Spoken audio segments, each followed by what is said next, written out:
Hey guys, this is Mel, and I'm back to talk about Supernatural. 3 episodes this time. So that is episode 1307, titled War of the Worlds, which premiered Thursday, November 23rd, 2017. Episode 1308, titled The Scorpion and the Frog, which premiered Thursday, November 30th, 2017. And then 1309, called The Bad Place, which premiered Thursday, December 7th, 2017.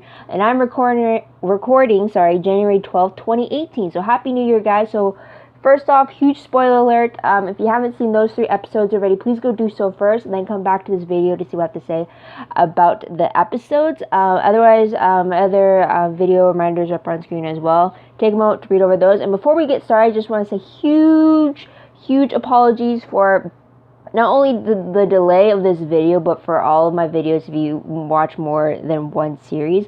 Literally after I've recorded the Crisis on Earth X video for the Arrowverse, I came down with not only a sore throat, but a really bad cough that just made recording impossible.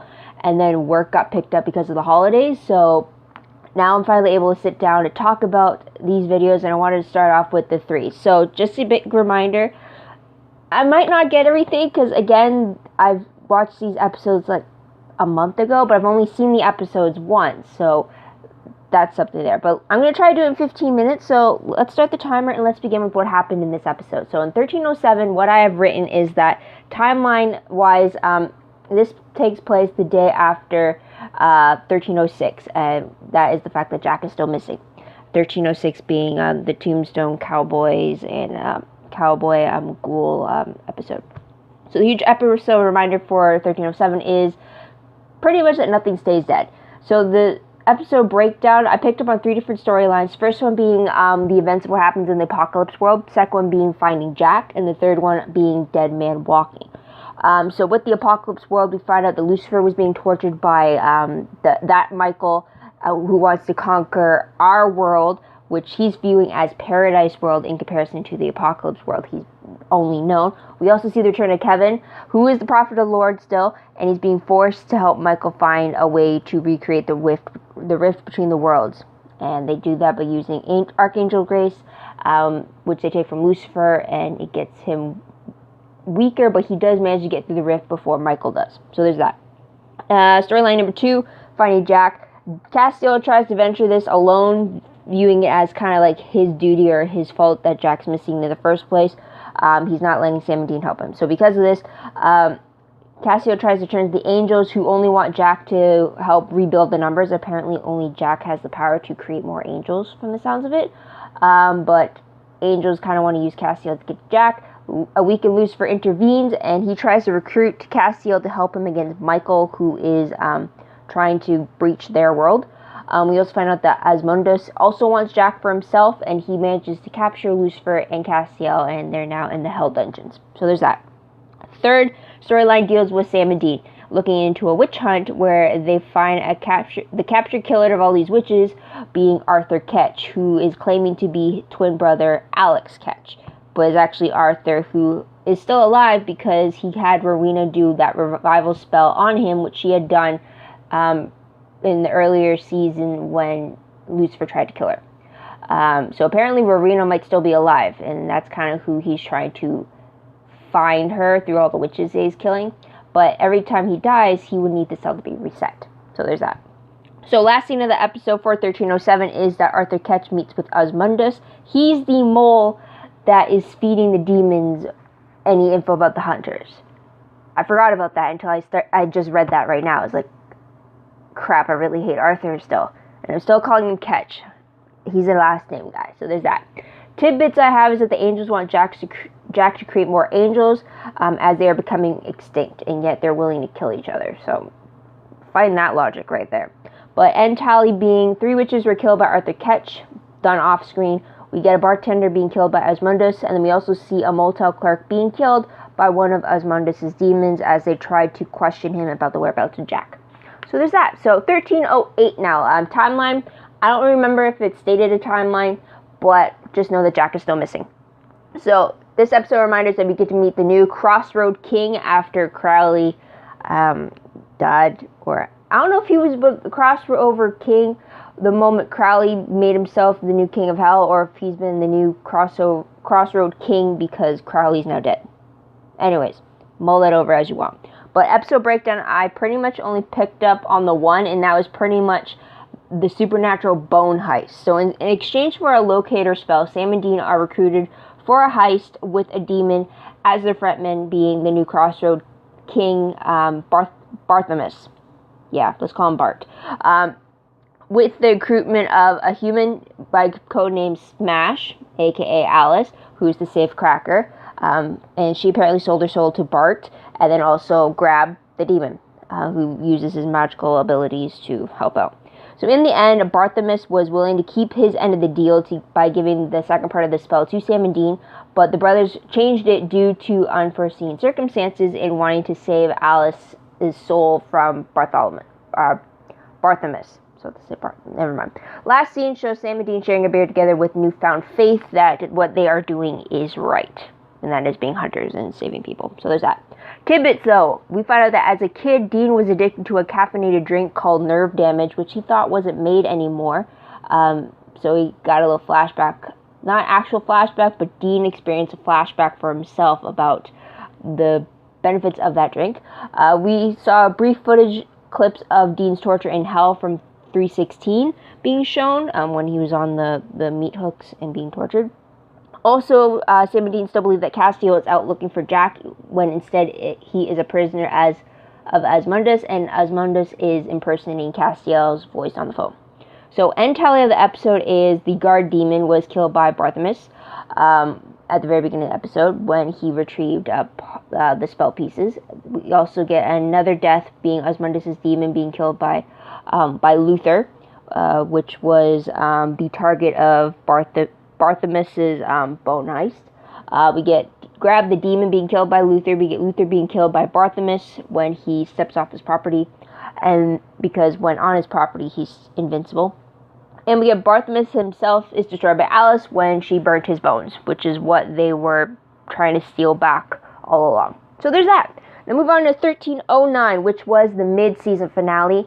Timeline-wise, don't remember it, but they're still trying to find Jack, which he appears again in this episode. So there's that. Episode reminder, dream walking is a huge thing in this as well. This is also kind of considered part 2 of the Wayward Sisters introduction. Part 2 in the sense that we see the characters being part of that potential spin-off appearing, I guess you could say. So episode breakdown though for this one, 3 different ones. I picked up Finding Jack, which is done with help of Jody getting a lead, and she passes along to Sam and Dean, which leads to number 2, which is Protecting Jack, because apparently the angels are after him and they use Kaya, a new dreamwalker, as bait to get to him. And 3, for the storyline, is that Patience Turner returns with a choice to actually stick with the psychic connection she's had. Since she's met the Winchesters, she's been kind of suppressing or kind of not looking into the psychic vision she's still getting, but now she's making a choice to actually follow through and try to look into them. So the last scene of the episode shows Sam and Dean walking into a huge footprint as they explore Kaya's dream walking world, as she calls the bad place. So this is after they try to escape from an angel ambush. So there's that. Tidbit, Jody Mills appears. It's not just a voice on the phone for her. We actually see her. And then we mostly see her interacting with Patience, though. So there's that. End tally being that the Dreamwalker, Derek, was killed by the angels. Initially, Sam and Dean had thought Jack had killed him since it kind of matched up to that. So anyways, not my best at recapping. But again, it's been a month. I'm going off of my notes here. But let's move on to the most shocking moment of the episode. So for 1307, I have to say, seeing Kevin Tran again was shocking, yet completely welcomed. So I'm glad for that. Another thing for that episode was that Lucifer was able to return to our world, though in a weakened state. I was definitely not expecting that whatsoever, but I guess him returning is a hell of a lot better than Michael coming through the rift. Although I kind of wish that Kevin came through the rift just on his own, but there's that. And another shocking thing was the fact that Arthur Ketch is still alive. I was really hoping that this is one death that would just stay dead, when Mary killed him in 1222, but apparently not. But 1308, my most shocking moment, I'd have to say, is that Sam wasn't able to save the spell from burning in Barthelmess's hands. That was a real disappointment right there. So I was kind of surprised that neither of the brothers was able to save that. So there's that. And for 1309, I have to say the most shocking for me would have to be everyone getting separated throughout the multiverse. I'm definitely calling it the multiverse.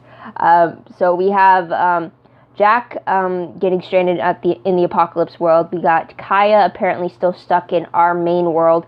And we got Sam and Dean stuck in what is being called the bad place. I'm thinking it might be some kind of prehistoric world or something like that. Because it looked like there's like huge animals, if anything, dinosaurs there. But anyway, so moving on to top 3 favorite moments. Going through the episodes here though. But I have to say that 1307 holds Kevin Tran's appearance being one of my favorites. I love him. I kind of can't wait for this Kevin Tran to meet Sam and Dean. So there's that.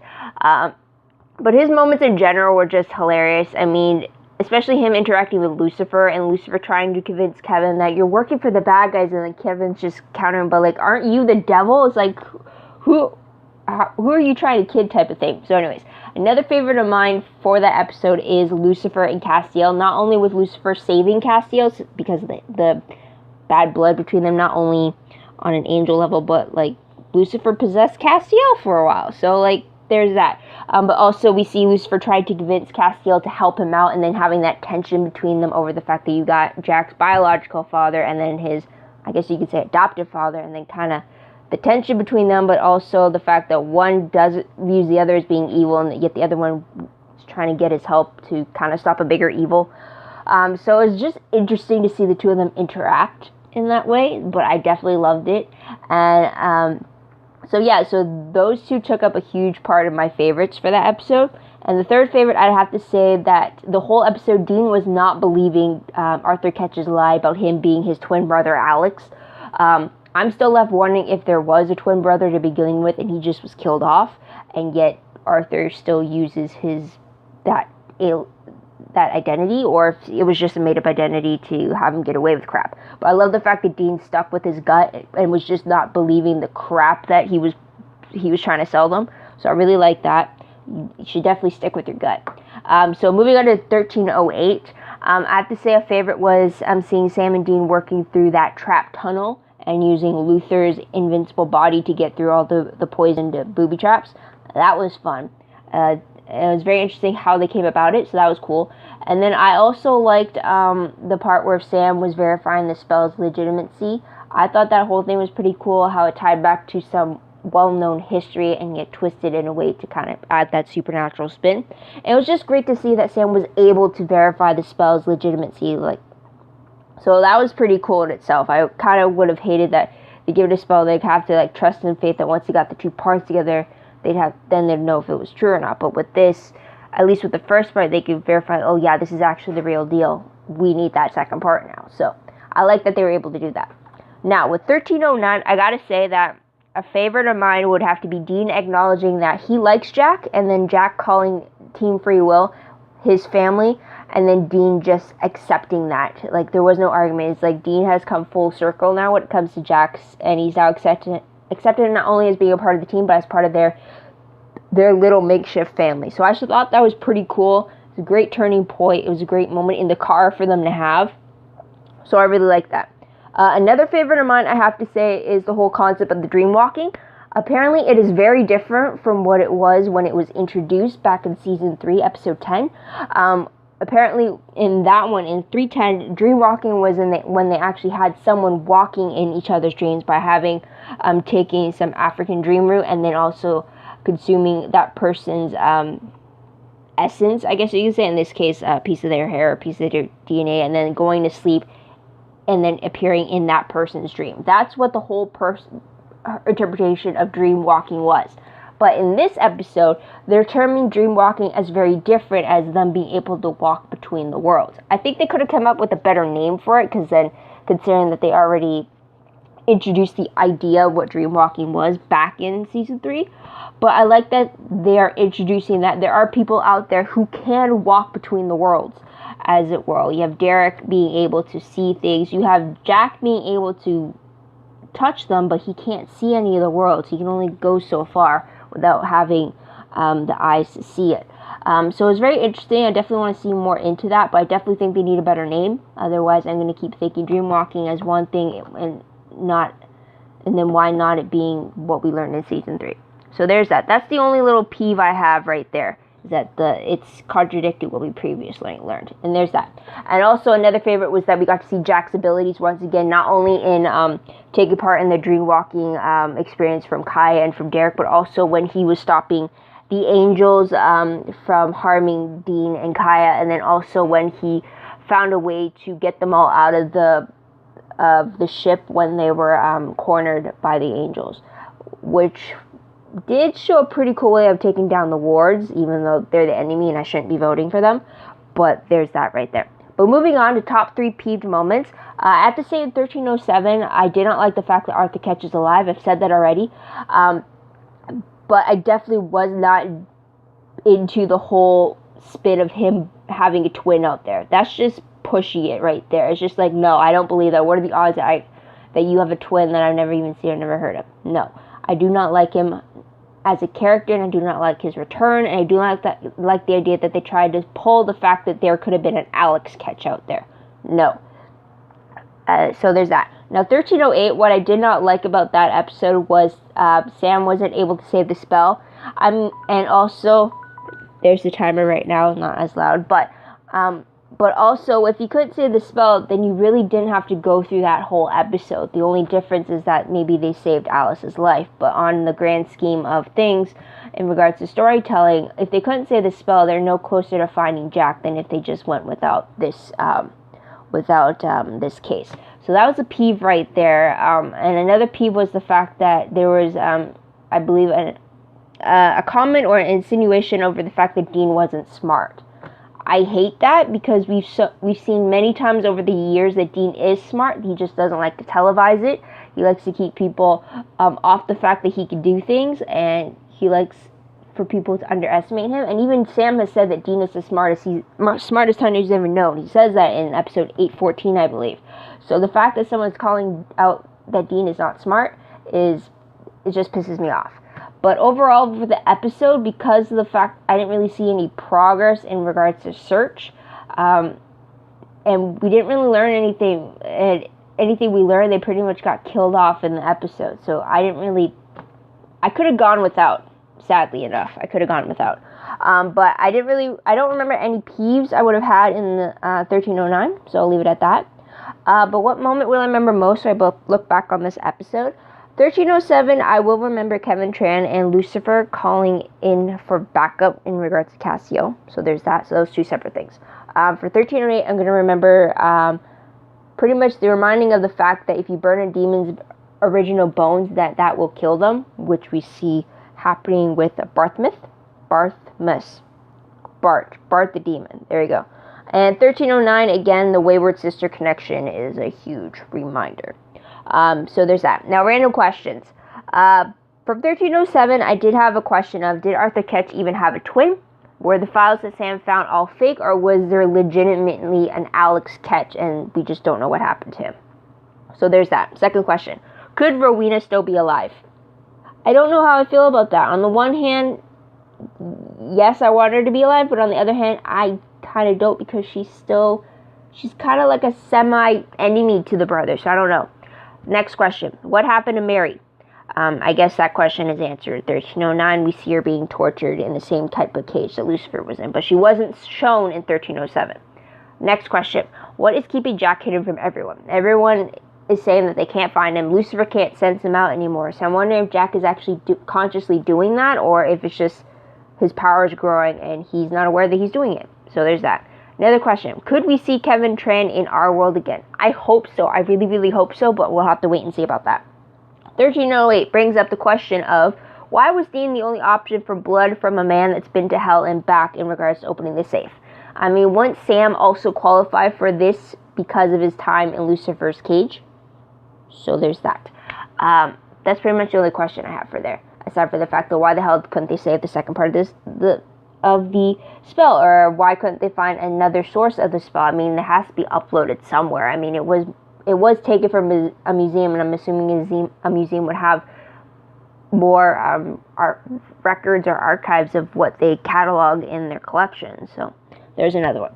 Now, questions from 1309 though is that first one being, how is Jack going to get the Winchesters if Kaya is stuck back on their Earth, assuming she's back on our Earth? I don't know what to call it now. I'm tempted to call it Earth 1 because I'm used to doing it on the Arrowverse, but I guess I have to wait and see what the supernatural characters call them. But anyways, another question is, can Jack sense that Lucifer is back on their Earth? Would he be able to? Has he been able to and just doesn't know it, or what? So there's that. But moving on to predictions very quickly. Based off the promo for 1310, we see Sam and Dean are captured by something in the bad place. So that was the first promo that was released after 1309 ended. Since then, they've released a new promo from the preview of Claire Novak saying now it's her turn to save the brothers after they have saved her many times, and kind of bringing the whole band back together. Now, kind of a reason why I kind of delayed on this video was so that I could include the synopsis for the episode, which reads that when Sam and Dean go missing, Jody Mills calls Claire Novak the rebellious rogue hunter and tells her it's time to come home. They need to find the Winchesters. Claire returns and reunites with Alex Jones, who has stayed behind with Jody and tries to balance a normal life with being a part-time hunter. While Jody is happy to have Claire home again, she's plagued by Patience's disturbing vision involving her adopted daughter. Claire and Alex search for Kaya Neves, the dream catcher responsible for opening the rift that Sam and Dean went through, as she holds the key to their whereabouts. Jody calls her friend Donna Hanscom to round out the team, and the women head off on the most important hunt of their lives.